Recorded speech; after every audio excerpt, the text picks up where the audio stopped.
Hello and welcome to Palace Weekly. I am your host, Mark Francis. And if you've never listened to this show before, this is a weekly roundup of all the stories you can hear daily on Palace Intrigue. And for the full versions of these stories, which are abbreviated here, please go to those daily shows. We'll kick it off with our favorite girl, Meghan. It turns out she might just be tuning into what the internet has to say about her and sending jam, or at least something that is legally fruit spread in response. Podcaster Amanda Hirsch, host of the popular Not Skinny But Not Fat show, revealed that she received a handwritten letter from the Duchess of Sussex herself after expressing concern about Meghan's Netflix series With Love, Meghan back in January. Hirsch has said she was scared for Meghan over the show's potential reception. Nothing nasty, just a mix of cringe and compassion. I was making cringing faces at the trailer, she admitted, but I'm genuinely scared she'll be ripped to shreds. Continuing her efforts to stay out of the press, Meghan posted an adorable picture of Archie and Lilibet in a sweet Mother's Day post and revealed her children have a special two-word nickname for her. The Duchess celebrated Mother's Day in the US with a new photo of her children jumping on her while facing palm trees on a fancy balcony. She wrote on her Instagram post saying, "Happy Mother's Day. Cheers to juggling it all with joy." The post added, "And to these two gems who still attempt to climb Mama Mountain. Smother me with kisses and make every day the most memorable adventure. Being your mum is the greatest privilege of my life." Meghan dropped a new episode of the number 60 on the Business podcast Tuesday morning, according to Apple charts. In the latest installment of Confessions of a Female Founder, the Duchess of Sussex welcomed Heather Hasson, co-founder of the medical apparel brand Figs, for a wide-ranging discussion of entrepreneurship, creative thinking, and the often unglamorous details of launching a business.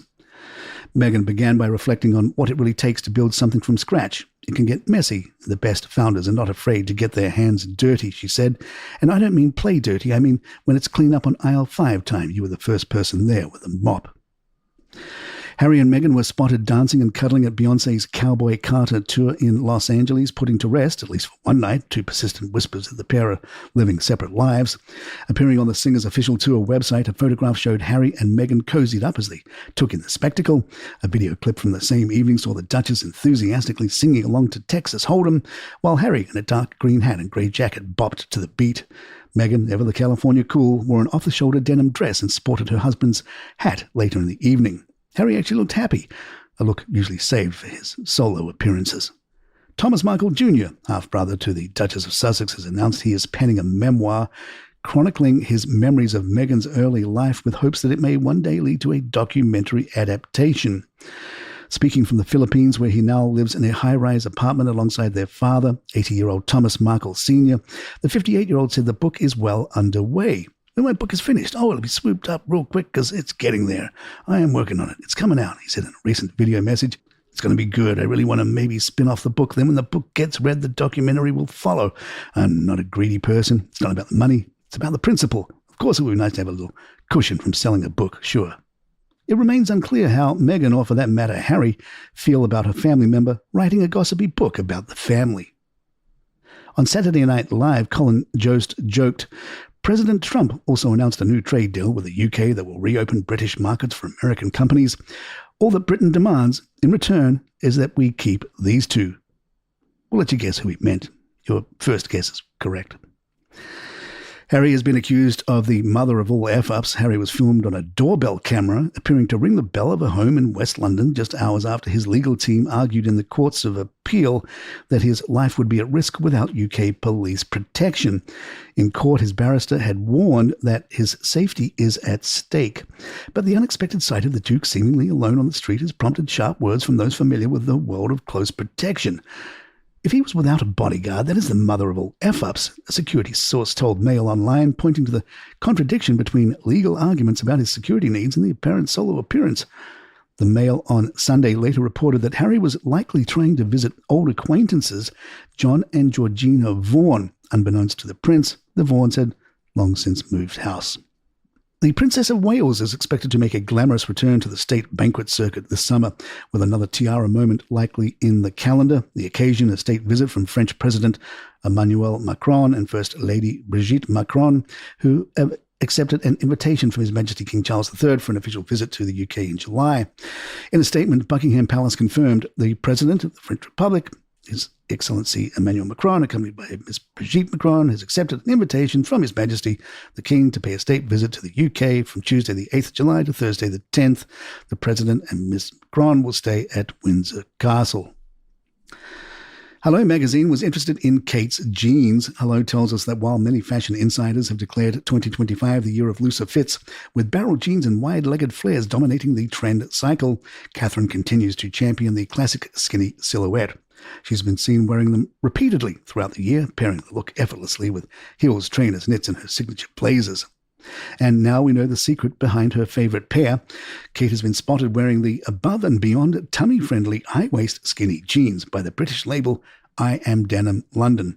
Priced at £95, the jeans are designed with what the brand calls tender tummy technology, a unique feature that offers full support and coverage with soft, stretchy denim. According to the brand's website, the jeans offer comfort, confidence, and a great fit with a design cleverly allowing full support and coverage of the tummy with super soft, stretchy denim. Kate's brother James has opened up about the impact of his sister Princess Catherine's cancer diagnosis, describing it as a challenging time for the entire family. In a new interview with the Times of London, the 38-year-old author and entrepreneur reflected on the emotional journey his family has faced since the Princess of Wales announced in March that she had been diagnosed with cancer and was undergoing treatment. James shared, "What I think is that as a family, you learn to see and process and understand things. For her and her family, it was a challenging time. And I know for us and our bigger family, it was a challenging time. But I think it's about communication and it's about offering support and help where you can." More palace in just a moment.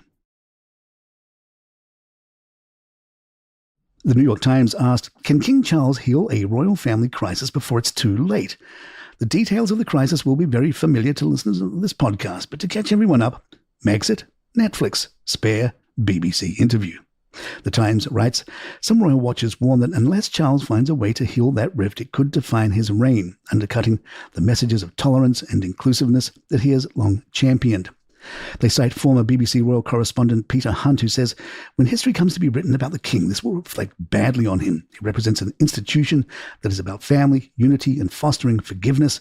His role is to bring people together, and yet he can't bring people together on his doorstep." The article then recaps the fight between the brothers and various Prince Andrew scandals before focusing on William's workload. Historian Ed Owens said, "William has sometimes been seen as work shy, but we see him as gravitating towards bigger, more media-friendly events. He's burnishing his reputation as a statesman." His Majesty the King and Queen Camilla were the guests of honour at a dazzling reception and awards ceremony held in aid of Elephant Family, the conservation charity founded by Camilla's late brother Mark Shand. The event, staged amidst the lush splendour of the Royal Botanic Gardens at Kew, drew a host of notable figures from royal to international celebrities. Princess Beatrice made a striking appearance in a red Rebecca Valance gown, while attendees also included Lady Marina Windsor, Brazilian football legend Ronaldo Nazario, actors Ed Westwick and Amy Jackson, and singer Sophie Ellis Bextor.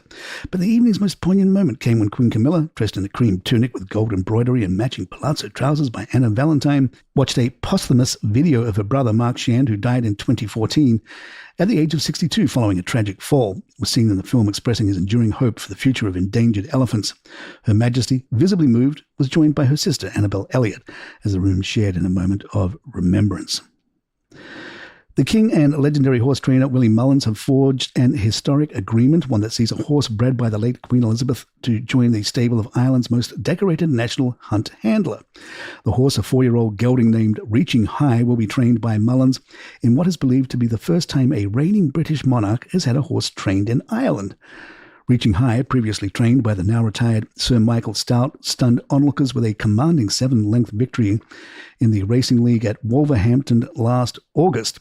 Though that was his sole win from 8 starts, his pedigree suggests a much brighter future. He is out of estimate, the late Queen's beloved mare who captured the Ascot Gold Cup in 2013 and signed by the legendary See the Stars, the 2000 Guinness, Derby and Arc-winning Titan of 2009. Once vilified for a column widely condemned as misogynistic and cruel, Jeremy Clarkson now appears to have found a path, however unlikely, into the royal circle. The former Top Gear presenter caused uproar in December of 2022 when, writing in The Sun, he declared he hated Meghan Markle on a cellular level and fantasized about seeing her publicly humiliated. The backlash was swift and severe, prompting Clarkson to issue a formal apology, which he said he had sent personally to the Duke and Duchess of Sussex. A spokesperson for Prince Harry dismissed the gesture, condemning Clarkson's long-standing pattern of writing articles that spread hate rhetoric, dangerous conspiracy theories, and misogyny. Despite that grim chapter, Clarkson has since made a number of public appearances alongside members of the royal family, chief among them Prince William, who is set to appear in the newest series of Clarkson's Farm. The Prince of Wales visited Clarkson's Diddley Squat Farm in Oxfordshire in March 2025 and met cast regulars Caleb Cooper and Charlie Ireland. During the visit, William shared that his eldest son, Prince George, is a fan of the show. "You've got George watching now," William told Caleb. I said to him, "What shall I say if I meet Caleb?" He said, "Tell Caleb to mind his language." And there you have it.